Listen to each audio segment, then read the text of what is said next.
check this out. Last night I did a very big technical difficulty. You guys need to understand, I have 2 cameras up. Today I just had 1. And the YouTube camera, I can't see the comments. Even though I'm going live, I still can't see the comments. And I must have made over 100 videos. I've never had that happen, but for some reason, I recorded a video and with no sound. And I didn't realize it till after, when I was going to end the video, I happened to catch a comment that said he must have the sound muted because I can't hear him. And yeah, so I did a 40-minute video last night with no sound. Although I had a second camera where it did have sound, it was for Facebook, but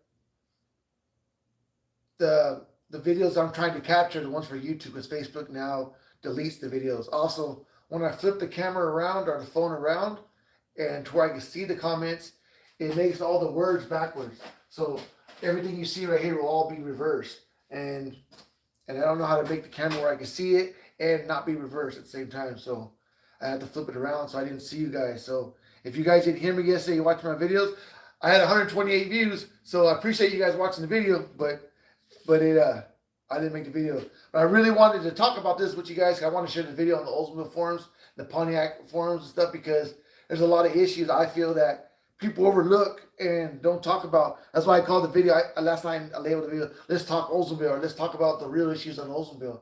And I feel these are more issues versus some of the stuff I see people doing on the chats and on the thing.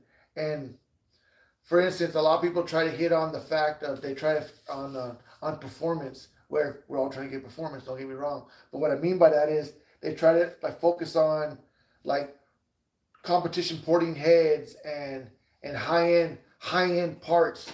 And when I talk about high-end parts, like parts I'm selling are pretty high-end, but I'm talking about high-end parts where you're paying when you're done building your motor, you're like $25,000 into the motor, and you got $5,000 into the heads because they've been CNC ported, they've been flowed, they've been everything, all that said and done. And that's all cool. If you got the money to do that, that's all cool. But the kind of guy that I'm focusing on is the hot rod guy, the guy who has a nice Cutlass in his garage, just the average Joe, wants around 400 to 500 horsepower, 450 being what most people are looking for.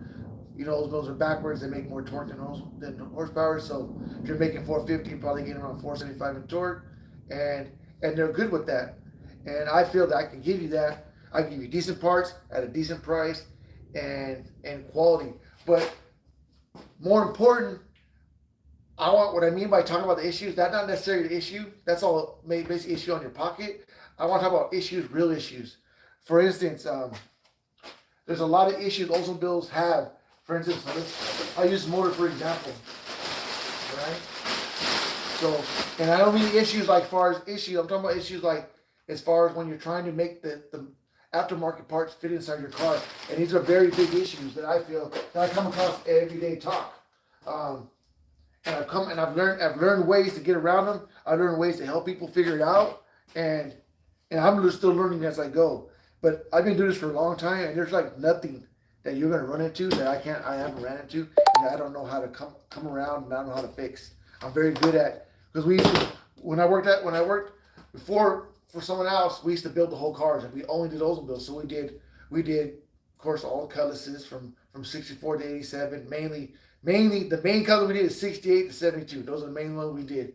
But I also did GMC motorhomes, jet boats, Trans Ams, a lot of Trans Ams. Trans Ams is a big part of my business today. So I know how to modify, and there's a lot of issues with the Trans Ams when you start getting into aftermarket parts. So I want to break that some down to you. So let's start with the Trans Am guys. So we got the 403. That's what I'm doing, the 403. 403s are from 77 to 79. They came in, they were a corporate motor. They came in they're especially known for the Trans Am, but they also came in GMC motorhomes. They came in some Pontiac Le Mans. They came in some Tornados. They came in some Cadillacs, and they basically were all over the GM whatever. But there's some issues. So for instance, Trans Ams. When you go aluminum heads, and I strongly recommend you always go aluminum heads. Get away from the cast iron heads. Go aluminum heads. They cure so much more problems. They cure the fact they take out aluminum heads. Remove the heat riser ports. They correct the exhaust ports when you run headers. The headers don't leak no more. They start with 7/16 studs versus 5/16 studs. Of course, they got bigger valves, better springs. They flow better. They dissipate heat better. It's just an all better thing. Don't get me wrong. You can do a lot of work to make a cast iron head decent. Like you can fill in the exhaust port to make it work correctly and complete the casting, because it's not complete. So that's why they don't seal. Complete that center casting, machine it down, and then you got a nice port. Then you can fill in the heat riser port. Either block it off with a plate or fill it in with zinc, and you can tap out the rocker studs from 5/16 to 7/16, and you can freaking put bronze guides. But at the end of the day, you can try to press seats in there. They drop seats. That's another problem I like about them.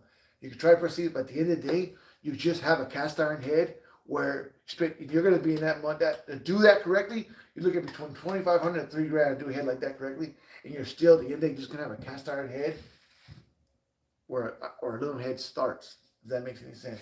But the issues with that, I know Edelbrock has solved this issue, but they want $1 million for it.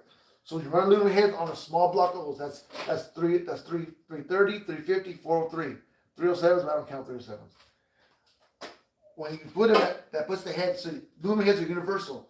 So you put the heads on a small block, that puts it closer to the motor. They stick out that distance right here, so it doesn't allow you to run the mechanical fill pump. Edelbrock has cut this out right here on the newer heads. They did, and that's new. They just did it like a year ago, which allows you to run a mechanical fill pump.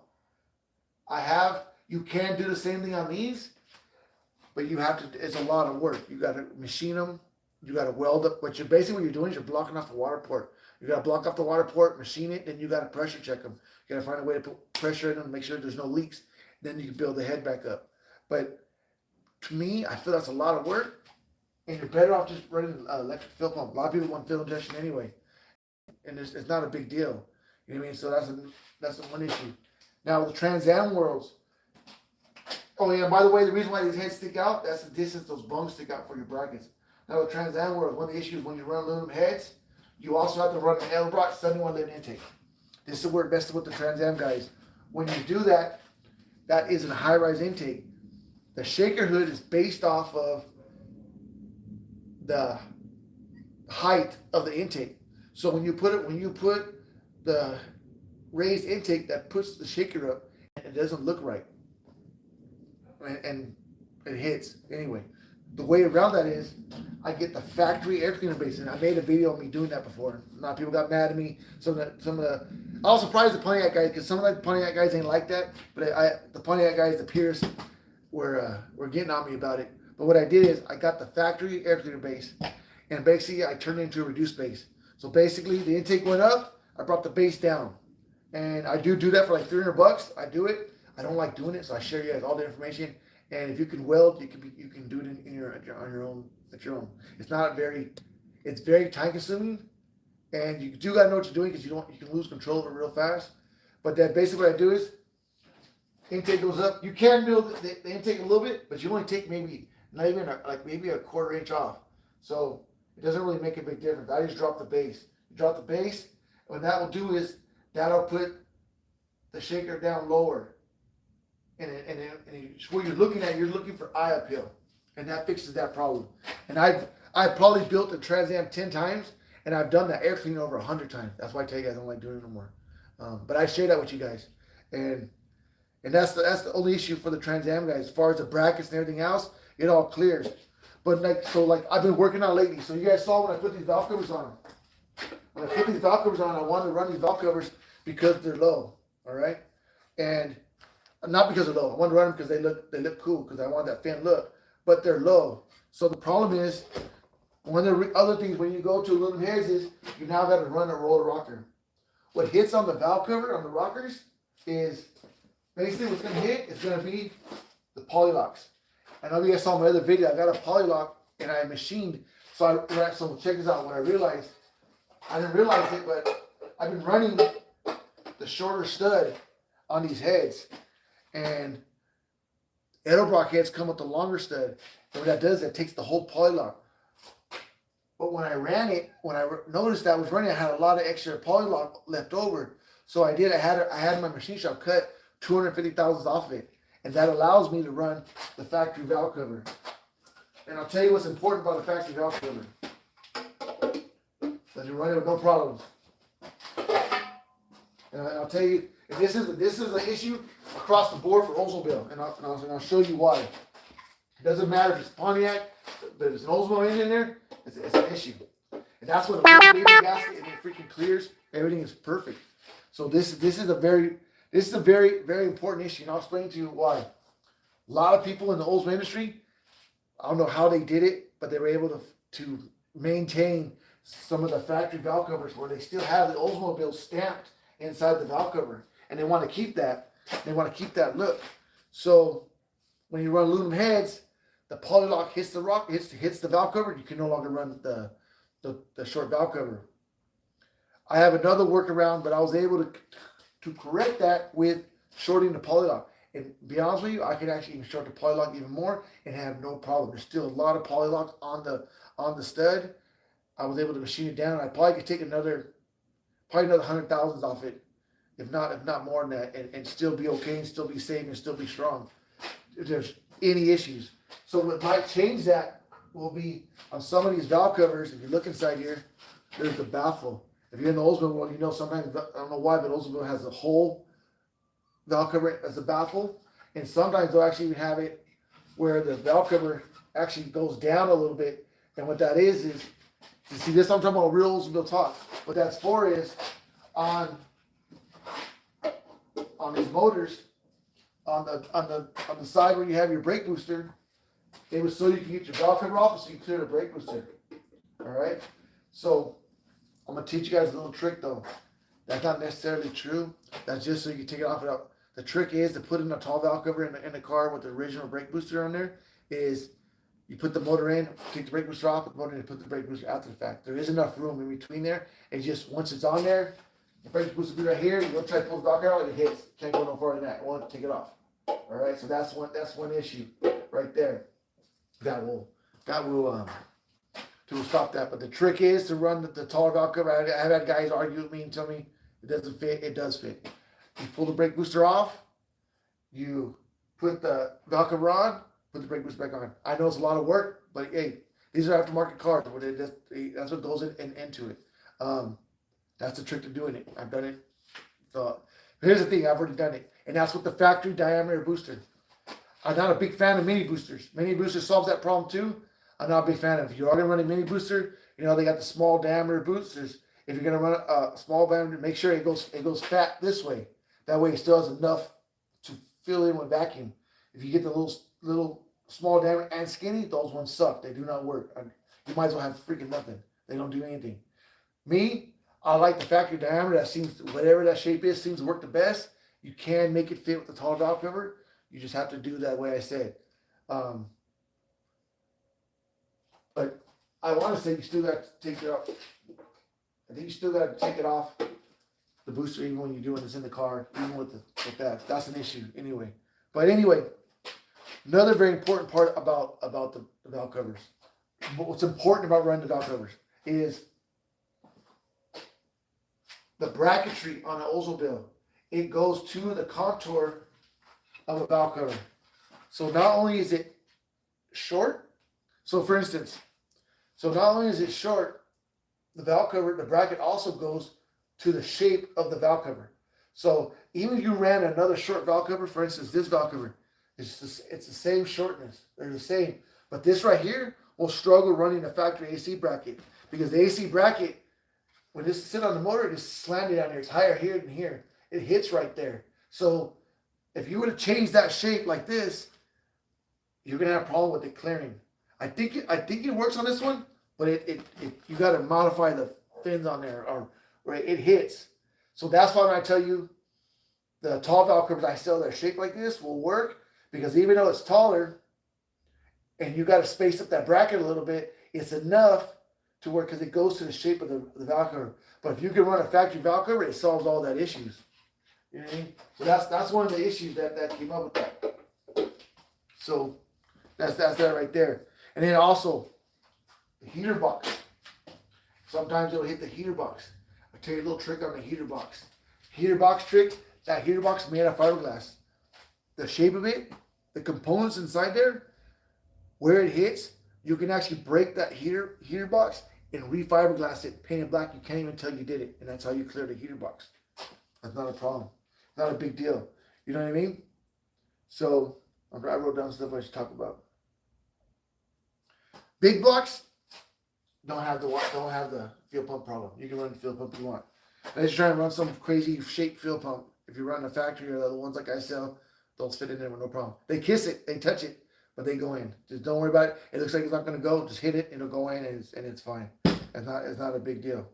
A lot of people will try to tell me about my 403. Oh, it has window mains, this and that, this and that. I'm like, it does. It has window mains, and I do sell a girdle. And I'm gonna tell you a little secret about these girdles. These girdles are nice if you have the skill to put them on. And my girdle is the same girdle as everybody else's. And don't think anything less. I don't know why people are charging so much money for their girdles, because I can give you the same freaking product. I sell these girdles. So this girdle right here has been clearanced. You see the clearance marks on it? All the spaces where the rods will hit when it goes through. So this one right here has been clearanced. All right, this is my sample that I saved, so I know where to clearance them at. So if I clearance for you, these are $500. If you want them unclearanced, it's $250. I'll sell you $250. And I'm gonna tell you right now, I don't care what anybody says. I've had the other companies' girdles in my possession, and there's nothing different between mine and theirs. And I make mine right here in the United States, this and that. Just like I make my motor mounts, my engine stands, my barbecues. I make them all right here. Everything's made right here. So, and I know that this right here looks like a machine. I tell you right now, you're not gonna find. And when they clearance them, they don't look as good as mine. I'm just like that. That's how, I'm not trying to brag or saying it looks like I did it with the machine, but it's not. I've done this all by hand. I just have a steady hand, and then I got that steady hand back when I was hand porting heads and stuff. I don't like porting heads. I don't like doing it no more. It's a lot of work, and I really like how the CNC stuff looks. And it's all cool if you have it in your pocket. If you have the money to port some heads and do some stuff like that, do more power to you. And it doesn't hurt your pocket. But I'm going to tell you, the guys out there who doesn't have the money, I'm going to tell you right now, I can sell you a set of heads, camshaft, intake, everything you need, pistons, everything you need. And I promise you, you'll have a nice balls out motor. It'll be 450 to 500 horsepower motor, freaking fun to drive, sound freaking awesome, vacuum and everything for power brakes. And I've done that. I've learned the recipes from doing it so much over the years. I've been doing this, and I remember we'd build the cars and we'd keep them. And you know, when people are sending you their car, you want to make sure that the car doesn't break, because you don't want to send it all the way back and then it freaking breaks on them. And now you're in that, and you cost $2,500 each way shipping the car. You're in the car $5,000 before you even freaking got back to fix what's wrong with it. So we keep the cars for like 30 days, and we would drive them around and see what's going on with them, and make sure to try to get all the bugs out of them, make sure everything's good. And sometimes, you just drive a car and like, man, this car just it runs really good right there. Like, and I look at the build sheet, like maybe you got lucky. Sometimes you can build the same motor, same parts, and one just runs better. And I was like, man, just and freaking like maybe just got lucky. And then a month go by, do another one. Like, man, same thing. That, okay, you put this cam with this gear, with this transmission, and this parts, and man, it likes it right there. This is where it wants to be. So that's where my specialty comes in. I have over 20 years of experience of doing that. And I've been doing it for a long time. I'm not building cars anymore. I'm not even building motors anymore. I'm just building motors for myself, or I'm starting to build motors again because I'm getting bored and I want to get back into it. But I used to pump out 5 motors a week, easy. It was without even thinking about it. I've done one this nicer than this with bracketry and everything in one day, just to prove that I can do it. Someone made a bet and we did it. That's all me. And that motor ran freaking perfect. Even the paint was still wet. And me, when I build a motor, I paint all the pieces and then put it together. I don't put the motor together and paint it after the fact. I don't like painted silicone. I don't like that shit.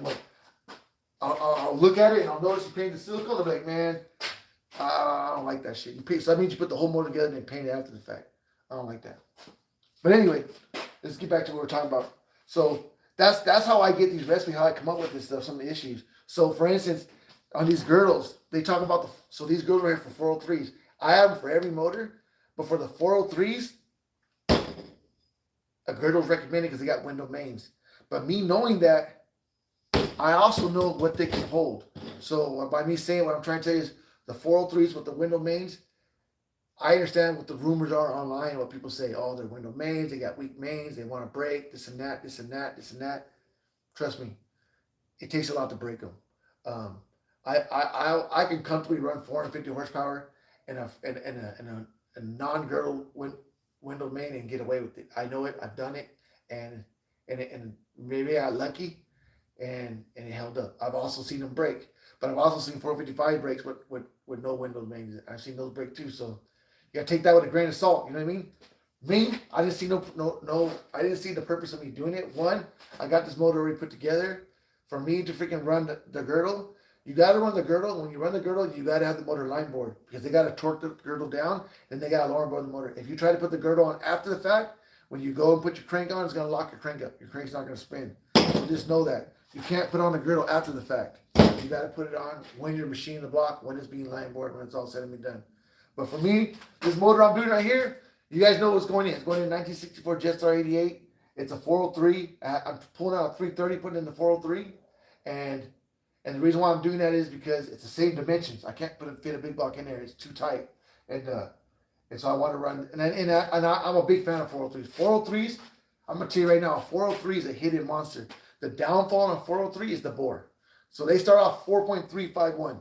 That's the factory bore, standard bore on a 403. The biggest I feel comfortable boring them out is maybe 40 over. They do make 60 over pistons. Every time I've done a 60 over motor, it's been a problem. So I don't touch them. I don't nothing to do with them. That's the only issue is on the head gasket on the 403s. Other than that, if you find yourself a good 403, yeah, jump on it because they are hidden monsters. And if you have, just remember this, you want to guard the block, you want to guard the crank and the rods because right now, as far as I know, I don't know where to get any cranks and any rods. I'm out of rods. There's another company out there that says they have them, but they want like $1 million for them. And they're like $300 more than what I was selling them for. But I have no way of getting them anymore. And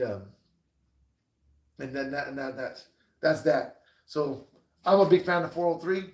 I feel a 403 is the biggest jump motor. What I mean by jump is they're such low horsepower motors because I was during the gas crisis and they had them so low that freaking the compressor's so low to get run 87 octane that it removed all the power. You put some compression, some aluminum heads, a nice cam, and man, these things are freaking rockets. They are rockets. They freaking sound good. They go good, and they fit in anything. It's just hard to find a good one because you can only rebuild them. I like to do no more than 40 over, so that's the issue on that thing. But that's my thing on the main girdles and the window main section and that right there. But other than that, that's all I'm trying to talk about, real Oldsmobile talk. You know, a lot of people want to keep their factory brackets. And remember this with your factory brackets. Most important thing about your factory brackets is don't lose your water pump and don't lose all your brackets and all your little spacers and your pulleys. That'll be a very big problem if you lose those. Or if you get a motor and you think you're going to find them somewhere else, you're not. You're going to be better on one aftermarket bracket system if you're in that problem because it's almost impossible to get it back. There's 3 different water pumps. There's freaking a whole bunch of array of pulleys and diameters. That's why I laugh when I see those companies sell one pulley and one balancer pulley, and they say this will work. It will not. They are all over the place. I remember when I worked at Mondellos, we had shelves and shelves of different pulleys, and they have little numbers on them, cast numbers that designate them. And I remember it was hell. Or if I'm trying to just fit together a bracket, it could take me all day trying to piece out a bracket system. And I had all the different brackets to choose from and try to make one work. And I would just be there and trust me. Remember this. Don't lose none of your bracketry. That will really kind of bite you in the ass. So here's another. So I wanted to make this video because I wanted to talk to you guys about this.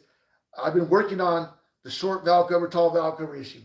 And one of the ways that we used to do it at Mondello's back in the day when Joe was around, Joe had these valve cover gaskets made. And I showed you guys a picture. I'm going to show you guys again about them. And so what I would like for you guys to do, so these are the valve cover gaskets. If you look, you can see how fat they are. So you can kind of dictate my finger. That's how fat they are. They're 3/8 thick, all right? So I've gotten a quote to make them, and they won't make me just a little bit. I have to make a lot. So I have to invest a couple grand into making them. And when I do the math, what it comes out to, it looks like that for me to even consider investing in them, looking at for maybe selling for a set of valve cover gaskets for $80. If that's too expensive, then I don't know. I can't do it for any cheaper than that. So you guys on my videos, go on there and vote and say, hey, I'm interested, or hey, I'm not interested, or you think it's a good idea, or you think it's a bad idea, if you think it's too expensive, or you think that's fair. And let me know. Go on my videos and comment on that. I would appreciate that if you do that. And just to let me know, give me a little feedback on what you guys think on the price. So the price to have these made is a couple grand, and for me to sell them and be, I'm here to make a profit. I had to at least sell them for $80 a set. So let me know if you guys are interested. I think that's a good idea. Post on there, comment on there. That way I can kind of get an idea if I should do it or not. And that right there. So what these gaskets will do is basically, even if you if you do already have like a set of Edelbrock heads or something like that, or you're running roller rockets with the tall polylock and you're stressing on it, these right here will lift up the valve cover just right. Someone out there makes a spacer, and I'm not a big fan of the spacer because they're making a spacer. I want to say the spacer is same thick as this gasket. So you're going to have, think about this, you're going to have a spacer, you're going to have a gasket. The spacer is going to be the same thick as this gasket, and then another gasket, then a valve cover. You're going to be up about that high. You're going to be so freaking high. That's going to defeat the purpose of you trying to save your valve covers. And it's going to look, I think it'll look stupid. I don't know. You're going to see that. You're going to see that spacer in there. It's going to look funny. It's going to look like your little baby valve cover is going to be sticking up. Or it's not going to, I don't know. I'm all about cosmetic, and I'm very teased on how I think it look. I just think it'll look bad. So the two ways, the workaround I figured out, on my heads, you're good because I have the short stud.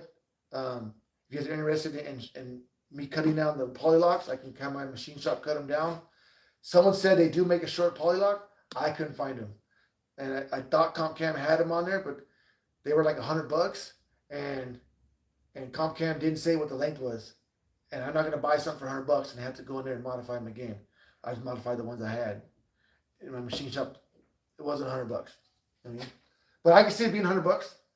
I can see it being $100 to machine them, not $100 for them to be, because they're making them that way. You know what I mean?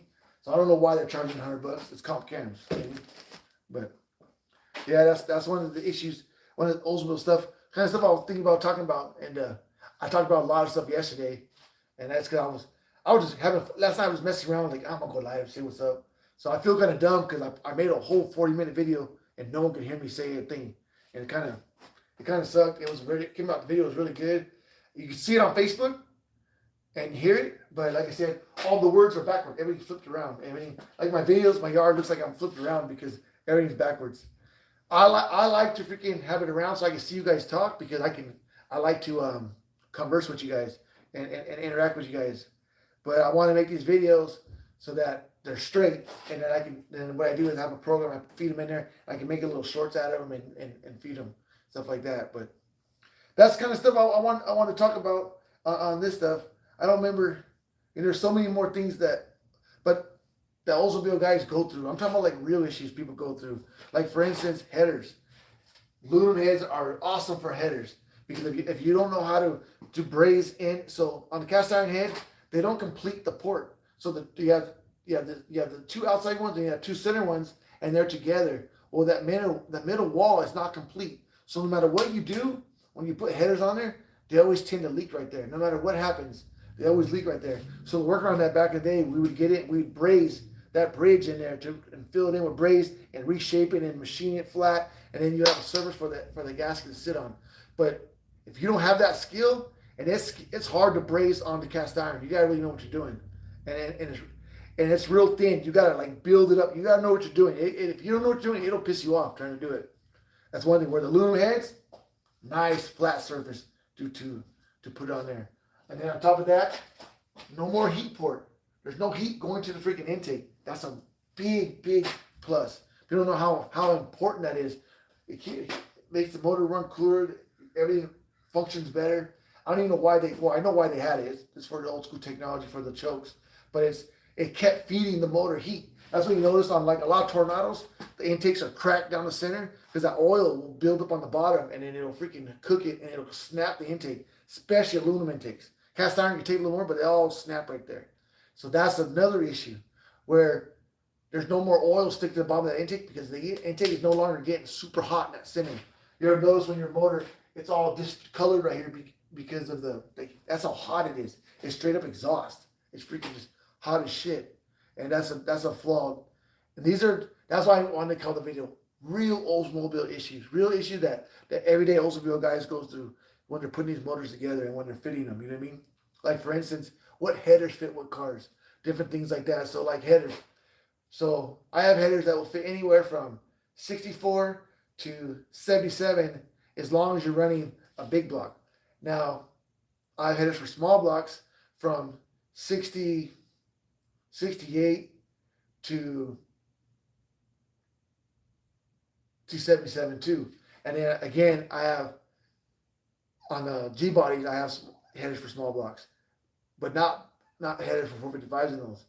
I hear that Thornton does make a header that fits like for instance, the early 64 to 67 Cutlasses. If you have a 330 in there, headers don't fit that car. But I heard that Thornton has a set of headers that does. So it's a shorty header. I've never tried them, but headers are Thorntons are pretty, he's a pretty good place, and they seem to know what they're doing. And if they say they fit, they probably fit. You know, they're not known for putting out a bad product saying it doesn't fit. So I think they have one that fits. I have a beautiful stainless header if it's a big block right in that car, not a problem. But things like that, those are all issues. A lot of times when people have headers that don't fit, and I know they fit, 9 out of 10 times, it's the wrong motor mount. Believe it or not, if you have a Cutlass, say you have a 70 Cutlass, and you have a 350 or a 450, vice versa. Even though the mount where the header goes is the same, the mount on the motor is the same, on the frame is the same, it's a different mount. It puts the motor up higher or lower.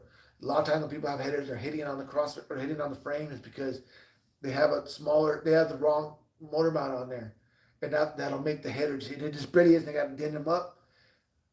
You should be able to get the headers right in there without modifying the header. There is sometimes you got to dent them or clearance them sometimes, but most time it's the mount. And then if you got to do it a lot, the header doesn't fit. And another thing, you put headers in, you got to lift the motor out the car.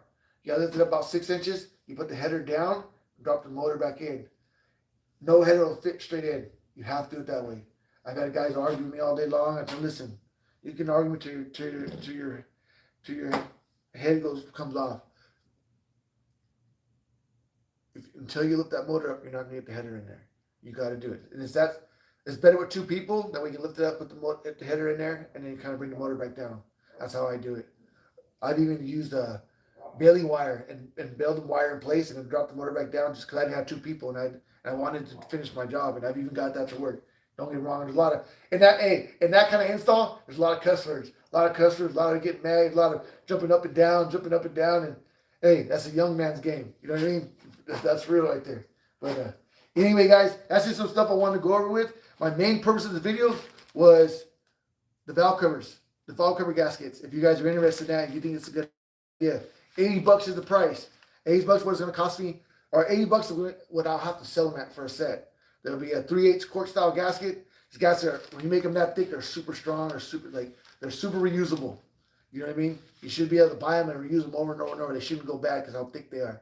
So, you know what I mean? I think it's a fair price for what it solves. It allows people to keep their problem, especially versus how much those spacers cost. Those spacers are a lot of money, and I understand why they're charging so much for those spacers because you're basically throwing a lot of material away, and it's kind of a waste. I think it'll look stupid, but that's all to the eye of the beholder. You know what I mean?